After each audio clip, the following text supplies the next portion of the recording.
Bismillahirrahmanirrahim. Assalamualaikum warahmatullahi wabarakatuh. Sahabat Islam Media yang dirahmati Allah Subhanahu wa Ta'ala, kali ini kita akan berkisah tentang mukjizat dari salah satu nabi yang dapat kita rasakan hingga sampai saat ini. Siapakah nabi tersebut? Namun, sebelum melanjutkan video ini, jangan lupa untuk klik subscribe dan lonceng notifikasi agar sahabat Islam Media tidak ketinggalan kisah-kisah menarik dari kami. Sejarah dan kisah Nabi tentu tak lepas dari mukjizat. Allah Subhanahu wa Ta'ala memberikan bermacam mukjizat kepada Nabi dan Rasul-Nya untuk membuktikan kekuasaannya sekaligus kebenaran utusannya. Namun, setiap Nabi dan Rasul memiliki mukjizat yang berbeda-beda. Salah satu mukjizat Allah untuk Nabi Ibrahim adalah tubuhnya tak terbakar saat dilempar ke kobaran api besar oleh Raja Namrud. Mukjizat Nabi Musa adalah dapat membelah lautan. Mukjizat Nabi Isa bisa menghidupkan orang yang mati. Dan mukjizat Nabi Muhammad SAW yang terbesar adalah Al-Quran sebagai pedoman hidup manusia hingga kiamat.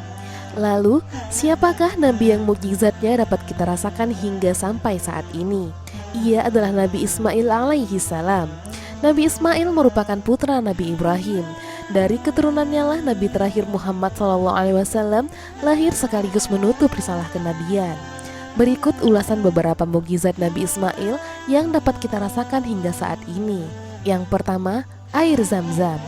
Kisah munculnya air Zam-Zam bermula ketika Nabi Ibrahim alaihissalam mendapat perintah dari Allah Subhanahu wa Ta'ala untuk membawa istrinya Siti Hajar dan anak sematawayangnya Nabi Ismail alaihissalam di lembah Gersang Hijat atau sekarang disebut dengan Mekah. Tak lama di sana, Nabi Ibrahim dapat perintah lagi dari Allah untuk kembali ke Syam dan melanjutkan dakwah. Sementara di lembah Hijat belum terdapat penduduk saat itu. Nabi Ismail yang masih baik kehausan di tengah terik matahari karena persediaan air mereka habis. Ibunda Hajar pun merasa panik. Ia terus berlari antara bukit Safa dan Marwah hingga 7 kali untuk mencari sumber air. Kemudian ia mendengar ada suara yang berasal dari tempat Nabi Ismail dibaringkan di atas tanah. Hajar terkejut melihat ada air yang muncul dari tanah yang digeser-geser dengan tumit Nabi Ismail. Riwayat lain menyebutkan saat itu malaikat Jibril ikut membantu menggali dengan sayapnya hingga air keluar memancar di tengah lembah yang tandus. Akhirnya Hajar pun dapat minum air dan menyusui Ismail kembali. Air yang keluar tersebut itulah air Zam-Zam yang tak pernah kering hingga sampai saat ini. Air Zam-Zam diakui sebagai air terbaik di muka bumi. Janganlah kamu takut ditelantarkan, karena di sini adalah rumah Allah yang akan dibangun oleh anak ini dan ayahnya. Dan sesungguhnya Allah tidak akan menyia-nyiakan hambanya. Yang kedua, perintah untuk berkurban. Suatu malam, Nabi Ibrahim bermimpi diperintahkan oleh Allah Subhanahu wa Ta'ala untuk menyembelih putranya Ismail alaihi salam. Setelah bangun, Nabi Ibrahim mendatangi anaknya dan mengungkapkan tentang mimpinya. Ibrahim berkata, "Wahai anakku, sesungguhnya aku melihat dalam mimpi bahwa aku menyembelihmu. Maka pikirkanlah apa pendapatmu." Ismail menjawab, "Wahai ayahku, kerjakanlah apa yang diperintahkan kepadamu. Insya Allah kamu akan mendapatiku termasuk orang-orang yang sabar." Quran Surah As-Saffat ayat 102. Nabi Ibrahim membawa Ismail ke Mina, lalu ia taruh kain di atas muka anaknya agar ia tidak melihat muka anaknya yang dapat membuatnya terharu. Sedangkan Nabi Ismail telah siap menerima keputusan Allah.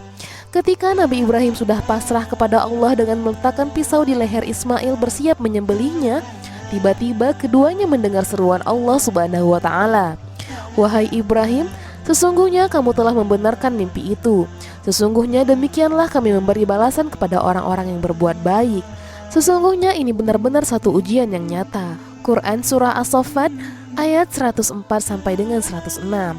Tidak lama setelah ada seruan itu, Nabi Ibrahim melihat malaikat Jibril dengan membawa kambing yang besar. Maka Nabi Ibrahim mengambilnya dan menyembelihnya sebagai ganti dari Ismail. Peristiwa ini kemudian menjadi hukum dalam Islam, yakni perintah berkurban. Yang ketiga, membangun Ka'bah. Nabi Ibrahim datang kepada Nabi Ismail lalu berkata, "Wahai Ismail, Allah memerintahkanku dengan suatu perintah." Ismail berkata, "Lakukanlah apa yang diperintahkan Tuhanmu." Ibrahim berkata lagi, "Apakah kamu akan membantu aku?" Ismail berkata, "Ya, aku akan membantumu." Ibrahim berkata, "Allah memerintahkan aku agar membangun rumah di tempat ini." Nabi Ibrahim menunjukkan ke suatu tempat yang agak tinggi dibanding sekelilingnya. Di dekat tempat itulah keduanya meninggikan pondasi Baitullah Ka'bah. Ismail bekerja mengangkut batu-batu sedangkan Nabi Ibrahim yang menyusunnya. Hingga ketika bangunan sudah tinggi, Nabi Ismail datang membawa batu itu lalu meletakkannya untuk Nabi Ibrahim agar bisa naik di atasnya sementara Nabi Ismail memberikan batu-batunya. Keduanya bekerja sambil mengucapkan kalimat doa. "Wahai Tuhan kami, terimalah amal dari kami, sesungguhnya Engkau Maha Mendengar dan Maha Mengetahui." Quran Surah Al-Baqarah ayat 127. Keduanya terus membangun hingga mengelilingi Baitullah dan keduanya terus membaca doa tersebut. Setelah Nabi Ibrahim dan Nabi Ismail selesai membangun Ka'bah, maka keduanya berdoa, "Ya Tuhan kami, terimalah dari kami amalan kami. Sesungguhnya Engkau Maha Mendengar lagi Maha Mengetahui.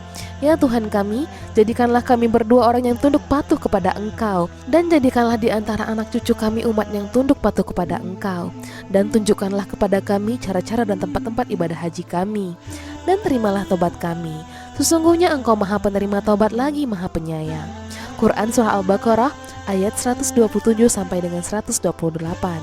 Itulah kisah dan mukjizat Nabi Ismail alaihi salam yang sampai saat ini masih bisa kita rasakan dan kita lihat dengan mata kepala kita sendiri. Semoga kisah ini dapat menambah pengetahuan kita semua serta menjadi ibrah bagi sahabat Islam Media.